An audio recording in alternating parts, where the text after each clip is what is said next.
Esse vídeo é uma missão sua e minha de achar o melhor ETF de cada segmento. Nós estamos, inclusive, numa batalha imbatível, para encontrar o melhor ETF de renda fixa, com o objetivo de manter a sua reserva de oportunidade. Presta atenção, reserva de oportunidade. Inclusive, durante essa briga entre ETFs aí, que a gente está fazendo, destrinchando as leituras de cada um deles, quais são as vantagens e desvantagens de cada um deles, a gente está descobrindo vários ETFs que talvez façam bastante sentido para sua estratégia. Eu vou deixar a playlist aqui para você ver todos os ETFs que a gente já desmascarou, todos os ETFs que a gente já comparou com outros ETFs, ETF que é cópia de outro ETF que fala para você que é ETF novo. E hoje a gente vai falar de um ETF, porque quem manda no canal são vocês, e este comentário aqui me pediu para fazer a comparação entre o POSB 11 e o vencedor até então do melhor ETF de renda fixa visando reserva de oportunidade no momento, que é o LFTB. O LFTB já tirou do trono vários outros ativos, tá? Por isso ele faz parte da minha carteira na parte de reserva de oportunidade. Ah, Léo, você fala bem do ETF LFTB só porque ele está na sua carteira.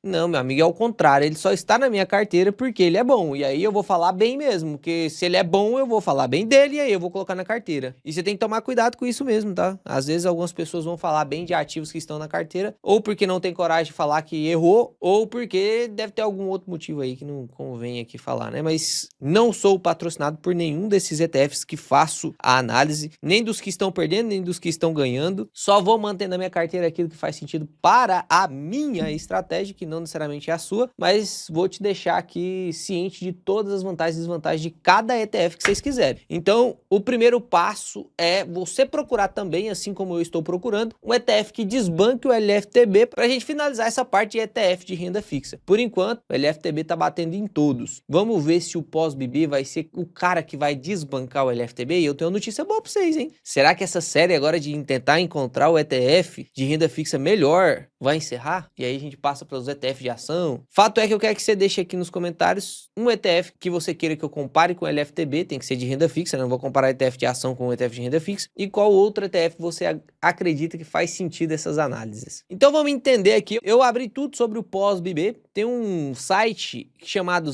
ETF Brasil que é muito bom, cara. Muito bom. Ele consolida vários dados sobre ETFs. Então ele fala muito sobre ETF. Baixamos aqui também a lâmina do próprio ETF. Isso aqui quem soltou foi a própria administradora do ETF. E abrimos aqui também o índice, pra gente ver qual o índice que ele replica. E aí eu vou te ensinar algumas coisinhas. Eu não vou ficar repetindo coisas que eu já ensinei no decorrer dessa playlist. Então, se você é uma pessoa nova, eu já quero te dar boas-vindas. Parabéns por se inscrever aí, que eu sei que você se inscreveu. Se inscreve. Se não tiver se inscrito, se inscreve. Você recebeu parabéns, né? Parabéns aí por você se inscrever. E aí eu espero que você retorne nos outros vídeos para que os vídeos não fiquem sempre muito repetitivos. Mas vou te ensinar tudo aqui que você precisa saber sobre ETF de renda fixa, tá? Então, primeiro vamos para a apresentação do pós-BB. Toda vez que surge um ETF novo, você tem que ir para a lâmina do ETF. A lâmina do ETF nada mais é do que um vendedor, que no caso aqui quem vai ser o vendedor vai ser o gestor, te vendendo a ideia do ETF. Então, ó, quero fazer esse plano aqui, a ideia é S, aceita? Quer participar? Então, vamos ler aqui para identificar se ele é diferente do LFTB, se ele é melhor ou não. Então tá aqui, ó, POSB-B, títulos públicos, Tesouro Selic e IPCA+.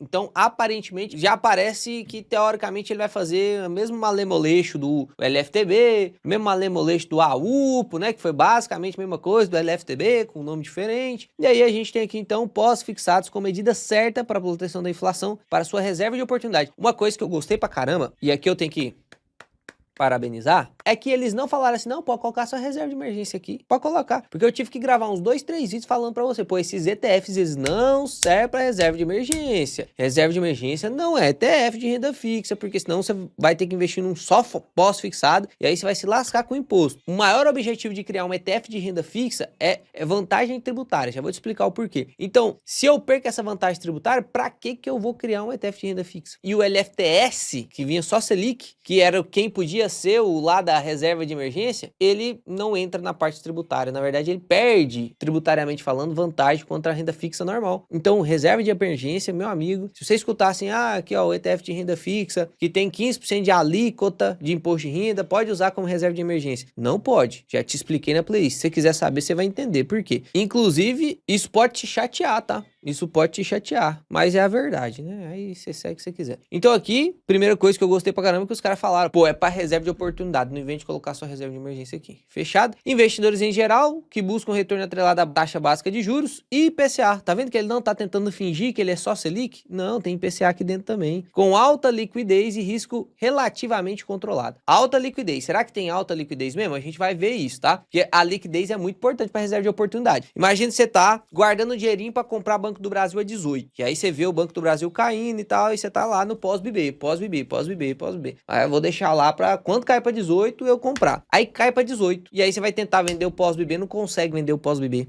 Ou baita reserva de oportunidade, né? Já pensou se isso acontece? Então tem que ser de alta liquidez. Eu tenho que conseguir vender o pós-BB para pegar o dinheiro que eu tô guardando para aproveitar de oportunidade e comprar a oportunidade. Imagina você guardando um dinheiro em qualquer bancão aí, Banrisul, Banestes, sei lá, o banco do seu estado aí, né? Caixa Econômica Federal, Banco do Brasil, Itaú e tal. Você tá guardando dinheiro lá para comprar um lote. E aí você tá esperando aparecer um lote, assim, do jeito que você quer, na medida que você quer, com o preço que você quer. E aí passou 3 anos você esperando, juntando dinheiro lá, guardando no bancão. Apareceu o lote. Aí você vai tentar sacar. Não, Léo, isso aqui você só consegue sacar com a liquidez daqui 2 anos. É travado, é travado. E se você sacar agora, a gente até faz esse favor para você, só que você vai perder todo o seu rendimento. Imagina. Aí é BO, né? Então tem que tomar cuidado com liquidez. Reserva de emergência, reserva de oportunidade tem que ter o quê? Repete aí comigo na sua casa. Reserva de emergência, reserva de oportunidade tem que ter liquidez. Então o objetivo vai acompanhar o Teva Tesouro Selic IPCA+, então é um índice, um ETF, e agora começa a aula aqui, né? Então presta atenção. Nossa senhora, esse branco aqui tá louco, dói o olho, né? Tanto que esse é mais confortável,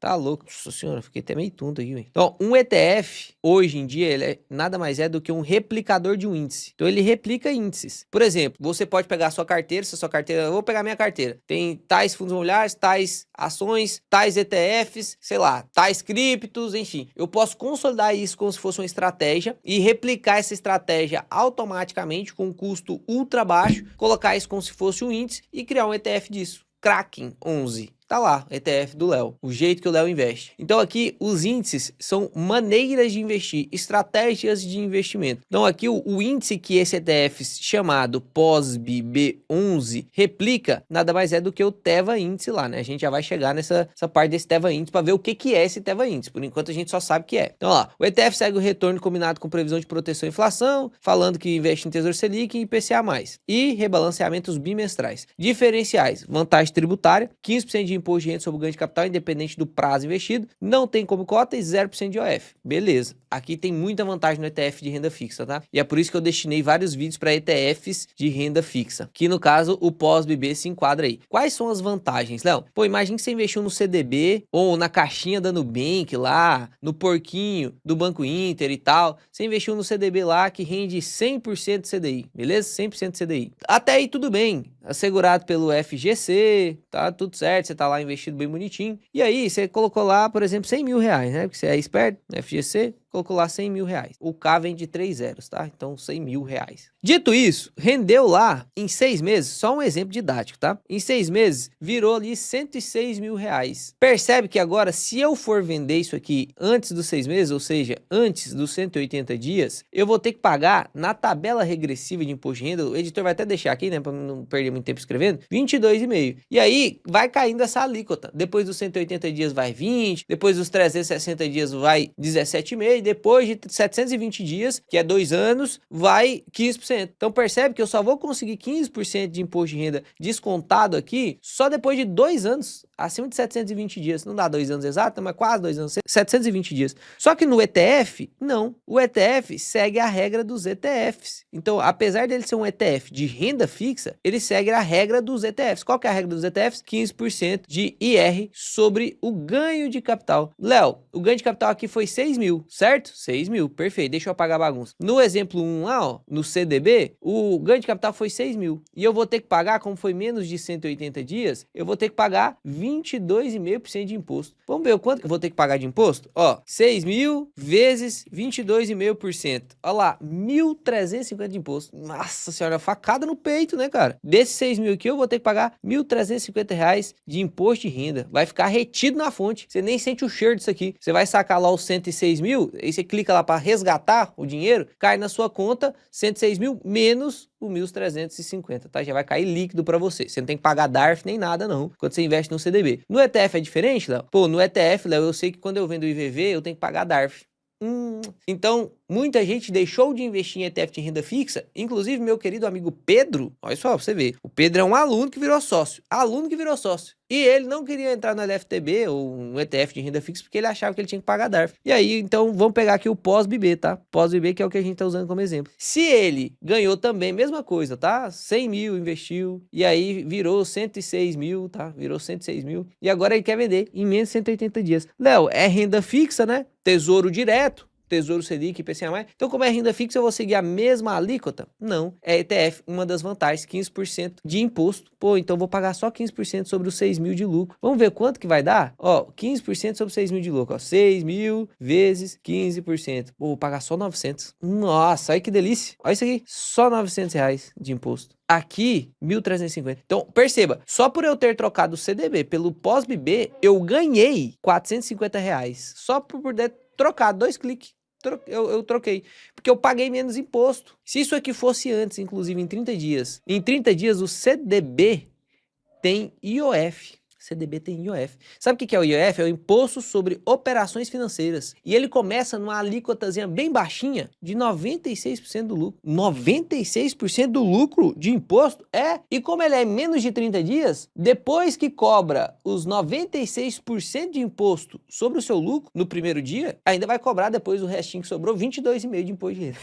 Ou seja, se você colocar no CDB para render um dia, não rende bosta nenhuma. Porque você vai tirar no outro dia e vai ser praticamente 0% de lucro. Zero, vai ficar tudo de imposto. Vai ficar 3% de lucro para você. Do todo o lucro que você gerou, 97 e pouco vai para o governo e o resto fica para você. E o IOF, ele tem também uma tabela regressiva, do primeiro até o 30º dia. Então começa 96, depois vai 93, depois 90, depois 86. E assim sucessivamente, o editor também vai deixar uma tabelinha aqui do IOF. Até chegar lá no 30º dia que tá 0%. E o ETF, o POSB, como que o POSB funciona? Pô, o POSB 11 é ETF. ETF tem IOF? Não tem. Olha que belezura. Não tem. Por que que não tem, Léo? Porque quando você está vendendo um ETF, você não está vendendo o título de renda fixa, você está vendendo uma casca, uma caixinha de fósforo que tem título dentro. Então você consegue negociar sem o ETF lá dentro precisar vender os títulos. Ou seja, você não tem que pagar imposto de renda sobre a operação financeira, não. Top demais. Então eu posso colocar no POSB 11, no dia 1, sacar no dia 2 e não vou ter imposto de renda sobre operações financeiras e vou pagar só 15% de imposto sobre o lucro. Muito menos do que 22,5%. Depois de mais de 2 anos. Tem alguma diferença entre o ETF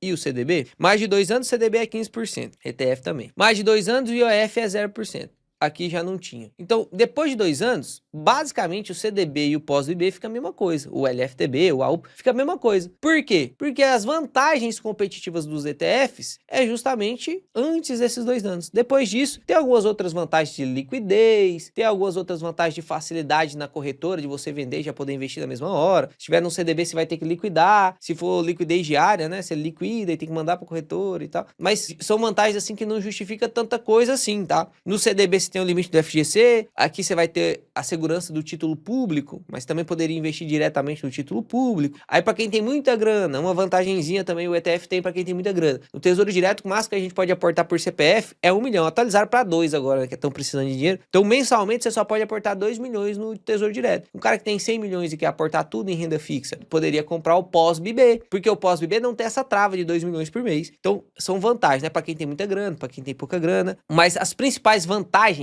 e aí é o que você tem que prestar atenção mesmo, a principal vantagem é isso aqui, ó. Tributária. Repete comigo. A principal vantagem do ETF de renda fixa é tributária. Léo, e a danada da DARF? Porque lá no CDB, quando eu vendo ele, eu já pago o imposto de renda retido na fonte. E no ETF de renda fixa? Pô, o Pedrão não investe porque ele ia ter que... Aí ele vendeu lá 100 mil por 106, vai ter que pagar 15% sobre esses 6 mil aqui, vai ter que emitir uma DARF, igual tem que fazer com todos os outros investimentos. O documento de arrecadação da Receita Federal não precisa, porque ETF de renda fixa faz isso aqui, ó, sem necessidade de DARF. Recolhimento via fonte. Então também é arrecadado na fonte. Pô, então é top demais, né? É top. Pior que é top. O ETF de renda fixa veio para ajudar a gente aí. Aqui a gente tem o ITBR, apresenta um retorno de 139% com a volatilidade de 1,69%, resultando no melhor índice Sharpe entre os índices da categoria. Então ele, teoricamente, está entregando um rendimento com um pouquinho menos de risco do que os outros. E aí, como ele lançou agora, ele lançou exatamente neste mês, ele vai ter isenção de taxa até novembro de 2026. Então a taxa de gestão, que é uma coisa que você tem que olhar dentro dos ETFs, no Tesouro Selic, por exemplo, você paga lá 0,2% de taxa de custódia acima dos R$10.000. Aqui você tem a taxa de administração. Então aqui você vai conseguir ver, ó, que a taxa de administração é de 0,15% ao ano, mas tá isento até novembro. Aí a galera fala, pô, então eu vou investir até novembro, eu vou investir nisso aqui. Calma. Aqui a gente consegue ver que a liquidez é D+1, né? Então tá igual todos os outros, liquidez D+1, um dia útil já liquida, já cai na sua conta. Aí o risco é de títulos públicos, né? Então o risco soberano igual todos os outros. Tem eficiência tributária de custo e tal, e aí é pós-fixado Selic IPCA. Aqui ele mostra o quanto que rendeu, 142%, ou seja, rendeu um pouquinho mais do que o CDI, né? 103,9% do CDI, durante maio de 2016 até maio de 2016. Ah, Léo, mas ele já existia antes. Não. Isso aqui é só porque eles fazem backtests, né? Ele consegue ver como que a carteira desempenhou. Então aqui você consegue ver que o gestor é a Galápagos Capital, e aqui a gente consegue ver o índice de referência, olha lá, o índice de referência é Índice Teva Tesouro Selic, Índice Teva BR Selic. A seleção de ponderação são LFTs, ou seja, LFT antigamente o pessoal lá, o BAR, se chama o Tesouro Selic de LFT, que é a letra financeira do Tesouro. Hoje a gente traduziu para Selic, que é para ficar mais fácil, porque segue a mesma taxa da taxa Selic. Então o Tesouro Selic segue a mesma taxa da taxa Selic, basicamente. No fundo você vai ver que tem a taxa Selic over, a meta, tem uma diferencinha e tal, mas enfim, ficou mais fácil mesmo. LFT é mais difícil que Selic. Então aqui ele vai escolher só os Tesouros Selic que tem liquidez maior do que 500 milhões e ponderado com pesos iguais entre NTNB com peso definido para atingir o PMR, que é o prazo médio de repactuação, alvo de 785 dias. Esse prazo médio de repactuação é justamente para conferir a vantagem tributária. O prazo médio de repactuação, que eu não vou te explicar aqui porque eu já te expliquei em outros vídeos, aí você pode ir lá assistir, se você for aqueles 10% que gosta mesmo de aprender os negócios. Se for os outros 90%, provavelmente você não vai lá. Mas o PMR, que é esse prazo médio de repactuação, para ter as vantagens tributárias e o ETF poder cobrar só 15% de maneira legal, tem que ser maior do que 760. Então aqui ele falou, ó, o PRM alvo aí é 785 dias. Rebalanceamento bimestral, e aqui vamos clicar aqui, ó, para poder abrir lá o índice, para a gente estudar o índice. Então já abrindo aqui o índice, vamos voltar aqui e ver o que tem mais. Ele mostra aqui, ó, a comparação entre o índice POSB-B e o LFTB e o AUPO. Você consegue ver aqui o CAGR do POSB, do CDI, do LFTB e do AUPO, né? Então aqui ele faz a comparação desde o início, aqui faz a comparação do retorno dos 36 meses, enfim.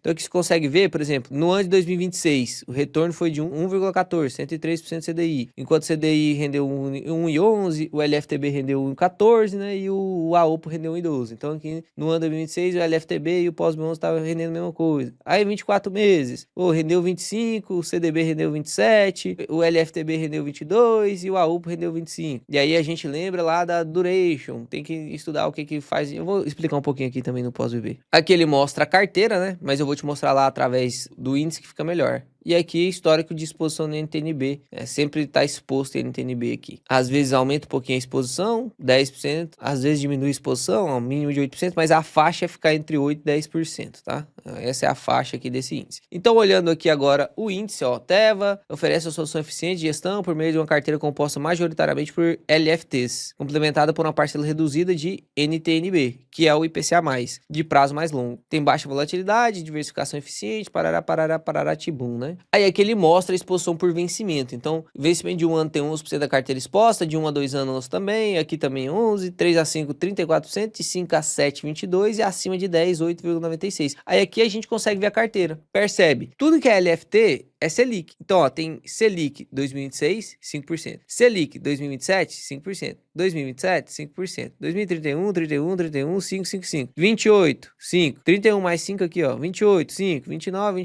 30. Então, você consegue ver aqui que é Selic 26, 27, 28, 29, 30, 31. Esses são os Selic dos próximos 5 anos. E a NTNB, que é o IPCA+, é o 2060. Então aqui você consegue ver que ele tem 9,31% da carteira em NTNB. E é isso aqui que pode gerar a marcação a mercado, que eu sempre comentei com vocês. Por isso que não dá para considerar como reserva de emergência. Se você quiser tirar bem no momento que você está sofrendo marcação a mercado, bem naquele momento você vai perder. Talvez o rendimento poderia ter sido de 1, você vai render menos 0,10 ou menos 0,1, ou talvez no não rende nada, ou talvez rende 0,3. Então, você tem a possibilidade de marcação ao mercado 9,31% da sua carteira. E como é um NTNB de 2060, pô, a gente está em 26, tem a duration de 34, né? Então, seria a cada 1 percentual de taxa que cai, seria 34% de movimentação. Só que como é 10% da carteira, então a cada 1% que cai, teoricamente 10% da carteira, dilui os 34 para 3,4%, mas ainda assim tem essa volatilidade, né? Tanto que ele falou que ele é o menos volátil dos índices. Ele disse que montou a carteira para ser o menos volátil dos índices, né? Um modelo de fazer isso aí. Então, olhando aqui agora o site do ETFs Brasil, aqui a gente consegue ver algumas outras informações, ó. O patrimônio líquido dele atualmente, 40 milhões de patrimônio líquido. A negociação diária, que é a liquidez, isso é muito importante para nós que estamos montando reserva de emergência, 4,5 milhões. 4,5 milhões, Léo, é bom demais. É quase a mesma movimentação de alguns fundos imobiliários, quase a mesma movimentação de algumas ações. É verdade, vamos ver se é bom mesmo. Taxa de administração 0,15%. Como está começando agora, 232 cotistas, tá? Quando a gente olha o LFTB, por exemplo, olha a diferença. A taxa de administração subiu, mas o número de cotistas subiu, a negociação diária média, pô, 4 milhões já era muito, aqui é 58 milhões. Olha o patrimônio limpo, 3,4 bilhões, aqui tá em milhões, né? 3.484 mil milhões vira 3,4 bilhões, tá? Então, patrimônio muito maior, muito maior. E aqui, o índice é diferente, tá vendo? Ó? O índice é Market Vector Brasil Tesouro, 760 dias de target de duration. Então, ele tem uma duration um pouquinho mais alta, também tem um prazo médio de repactuação de 760 dias, mas o índice é diferente. Depois a gente vai até olhar o índice do LFTB de novo. Aqui a gente já consegue ver, né? Na outra, no POSB, a gente não conseguiu ver porque ele é muito novo. Mas perceba, é o mesmo NTNB, tá vendo? É o mesmo NTNB, 15/8 de 2060 é a mesma coisa. Não tem segredo. Para criar, se eu quiser criar um ETF desse, eu não vou ter os contatinhos para criar, né? Provavelmente vai ser muito difícil para mim criar um ETF desse. Mas se a gente fosse montar um ETF com uma estatística, uma estrutura muito parecida, é muito fácil. É só olhar aqui, ver o que é aí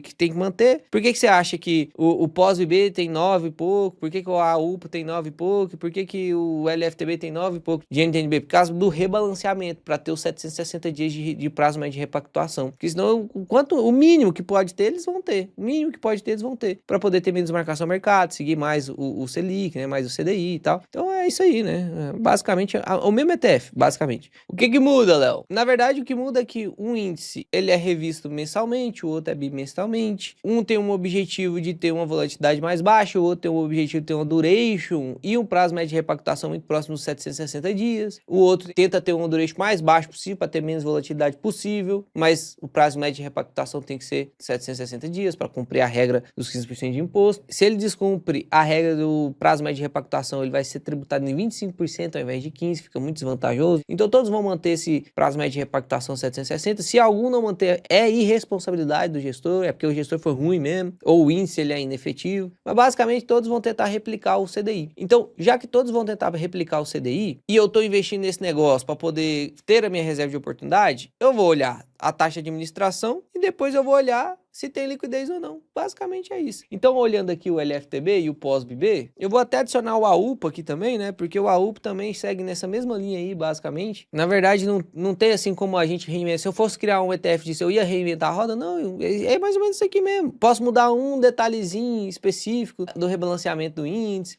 mas é isso. Não vai assim, meu Deus, esse aqui é muito melhor. Então, que você vê aqui que o Teva e TBR liquidez, o Teva criou praticamente dois índices igual. Então aqui você consegue ver, ó. Aqui a gente já tem as diferenças entre eles. Todos replicam basicamente a mesma coisa, tá? O AUPO tem 0,19% de taxa de administração, que na minha opinião, por ser o AUPO, né, deveria ser um pouco mais baixo, já que o LFTB oferece quase a mesma solução e é 0,19, né, bem maior. Aqui a gente consegue ver que, por exemplo, o AUPO, todo mundo pensou, não, mas vai crescer demais, não sei o quê. Realmente cresceu, ó, o número de cotistas. Só que olha o patrimônio líquido, 391 milhões ainda. Pô, bateu ali um patrimôniozinho de um fundo pequeno. Negociação média diária, 7 milhões. Você vê que a maior parte desses cotistas, então, não são tão os endinheirados assim, né? O LFTB já tem uma liquidez muito maior. O LFTB é mais velho também, né? Então, tem que ter uma liquidez maior, né? É 10 vezes maior do que o AUPO. E aí a gente pega o POSB, ele é bem pequenininho, também lançou agora, né? Então chegou com capital integralizado aí basicamente 40 milhões. E aí faz sentido então, já que ele é pequeno, cobrar menos. Então ele deu uma isenção até novembro dessa taxa, não vai ser cobrado de você essa taxa até novembro. Depois, quando começar a cobrar, vai ser 0,15. Então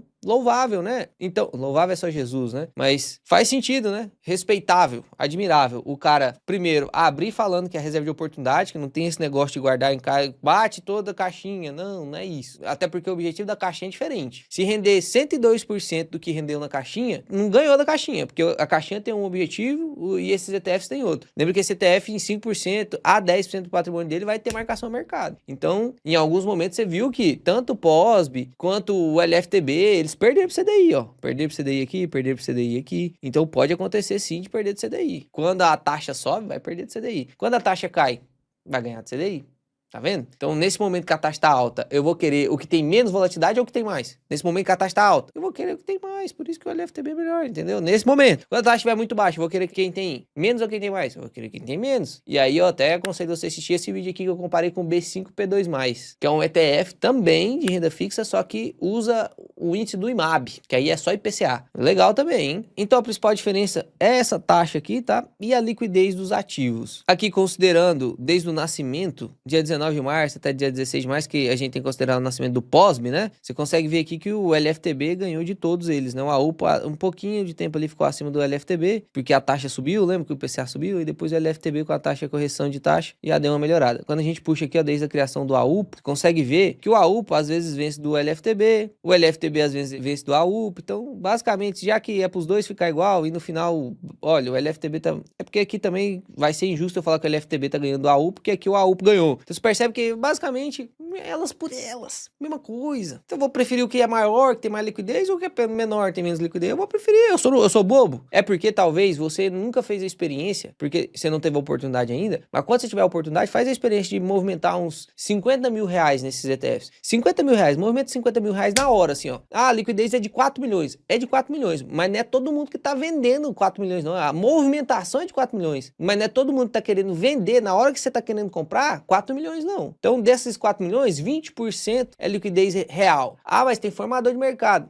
Tem formador de mercado. Mas vai tentando vender seu... Principalmente quem tem muito dinheiro. Ah, eu quero vender 1 milhão de LFTB de uma vez. Vai movimentar uns centavinhos lá. Muita gente que nem movimenta desse tanto assim em LFTB já movimenta uns centavinhos lá no LFTB. Não sai tão rápido. Fica no LFTB, tá? Então vamos pegar aqui dos últimos 12 meses. Ainda não temos do AUPA, né? Mas comparando os últimos 30 dias, LFTB e AUPA, basicamente a mesma coisa, rendeu a mesma coisa. Eu vou falar aqui que o LFTB ganhou do AUPA? Pô, não vou falar que um 0,01%, em algum momento o AUPA vai ganhar 0,01% do LFTB também, e o POSB deve, mesma coisa disso aqui. Mas olha onde o LFTB rebenta os dois. É muito maior, muito mais liquidez, né? Não tem nem comparação, nem comparação. Talvez se eles fossem desdobrados, pelo menos para facilitar para quem tem menos dinheiro, né? Já que tá uma movimentação, uma liquidez menor. Mas enfim, teoricamente, a mesma coisa, né? Olha que interessante, neste caso aqui, neste mês em específico, o LFTB tinha 9,14 de NTNB na carteira. Então, ou seja, aqui, ó, até a possibilidade de marcação de mercado do AUPA estava um pouquinho maior. Pode ser que ele não mantenha tanto tempo assim, retire e tal, né? Rebalanceamento e tal. Mas enfim, LFTB continua sendo o melhor e mais seguro ETF de renda fixa para a reserva de oportunidade. Pós-BB pode ser legal? Pode ser legal. Pelo menos ele foi honesto com o que ele veio a servir. A taxa de administração mais baixa, né? Não tem por que você querer sentar já na janelinha cobrando a mesma taxa do que outros que são muito maiores. Então, bom demais, apesar de que 0,04 não vai fazer tanta diferença assim, mas, né, faz diferença. Se crescer suficientemente bem, talvez nem precise ter tanto patrimônio, mas seja o mais movimentado, faz sentido a gente trocar LFTB quando a gente for vender, né? Não faz sentido trocar LFTB pro POSB. Ah, você tem LFTB ou você tem AUP. Não faz sentido você vender AUP para comprar LFTB, mas sabe o que o LFTB faz mais sentido que o AUP. Então, quando você for comprar mais reserva de emergência, você compra o LFTB, deixa o AUP lá. E quando você for vender para usar de reserva, vende o AUP, não vende o LFTB. Mas não faz sentido você trocar de um para outro. Ah, vou vender LFTB, vou comprar POSB, porque a taxa de administração é mais baixa. Não faz sentido você fazer isso, que você vai pagar 15% de imposto. Aí a hora que você for verter para lá o dinheiro, pô, já tá 15% do lucro menor. Os 15% aqui ia render. Lá não vai. Então você perdeu, né? Então não faça trocas, mas quando você for aportar, já aporta naquele que você quer. Na minha opinião, o LFTB continua ganhando. Espero que você tenha gostado desse tipo de vídeo. Se você gosta dessas comparações de ETF, que no momento estou comparando mais ETF de renda fixa, até porque nesse momento faz mais sentido a gente montar reserva de oportunidade. Se eu pegar você comprando ETF de ação nesse momento, dói o coração, mas é uma facada em cada rim. Mas pode deixar aqui embaixo os ETFs que vocês querem que eu analise e vamos tentar continuar achando aí um ETF que bate no LFTB, né? Vai que a gente acha, vai ser top. Fiquem com Deus, o Pai do Céu abençoe vocês, até o próximo vídeo. Se inscreve no canal.